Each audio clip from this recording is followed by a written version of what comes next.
Hélène est partie pour vivre une vie qui s'annonce moins étroite que celle qu'elle aurait pu vivre en restant dans sa petite ville de province. Et puis il se trouve qu'à 40 ans, c'est un bel âge parce qu'à la fois on a déjà accompli plein de choses. C'est le moment où on peut même faire un peu un constat de ce qu'on a réussi, ce qu'on a échoué. Et en même temps, ça peut être aussi un moment où l'ennui nous guette, où on a besoin de se réinventer. Là, il se trouve qu'un burn-out va lui tomber sur le coin de la figure et va la mettre un peu à plat. Il va falloir qu'elle se relève, il va falloir s'accrocher aux branches. Et dans ces moments-là, on se dit que peut-être qu'en revenant dans son terreau natal et dans sa petite province qui nous a vu naître et grandir, ce sera peut-être l'endroit où on sera plus protégé. Dans le personnage d'Hélène, il y a un sentiment de facture, il y a tellement souvent un sentiment d'attente. Je trouve pas compliqué pour un gars de s'y plonger un peu, de s'y pencher un peu. C'est sympa en tant qu'auteur. Il y a un endroit, une espèce de zone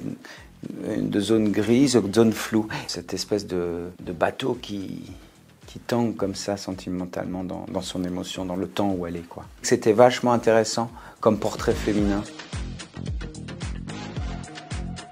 Je pense qu'on est très nombreux à s'identifier au personnage d'Hélène parce que finalement, cette histoire de transfuge, ça parle à tout le monde. On n'a pas envie de se coller au schéma de nos parents, en fait. On a envie de s'émanciper autrement, de pouvoir avoir un autre regard sur le monde, d'adapter un autre langage et de devoir être à l'abri du regard de nos parents pour pouvoir justement grandir, évoluer et ne pas se sentir jugé si on fait un pas de travers.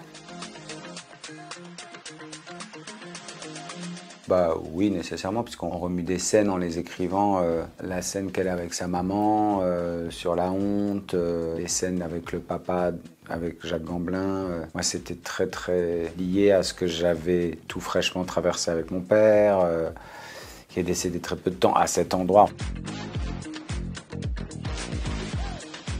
J'espère que je lui transmets l'importance que ça a pour moi de ne pas avoir oublié l'enfant que j'étais, quoi. Si on peut essayer de pas trop le perdre en chemin, c'est pas mal, ça fait du dégât, je crois. Par exemple, dans le cas d'Hélène, elle a peut-être un peu en chemin oublié l'enfant impressionnable qu'elle était, timide, qu'elle était contemplative, elle était peut-être un tout petit peu davantage tout ça que la femme de combat qu'elle s'est efforcée à être. Et c'est peut-être ce truc-là qui est douloureux.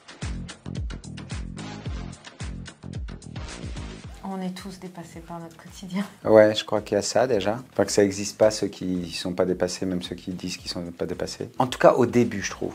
Moi je me souviens dans les 6 premiers mois, si on avait pu de temps en temps un peu se sanctuariser nous deux et s'écouter un peu plus nous deux que de vouloir tout bien cocher. Parce que même en 5 jours de maternité, t'écoutes 19 jurisprudences de sage-femme. Et tu sors, tu sais plus, t'es en enfer.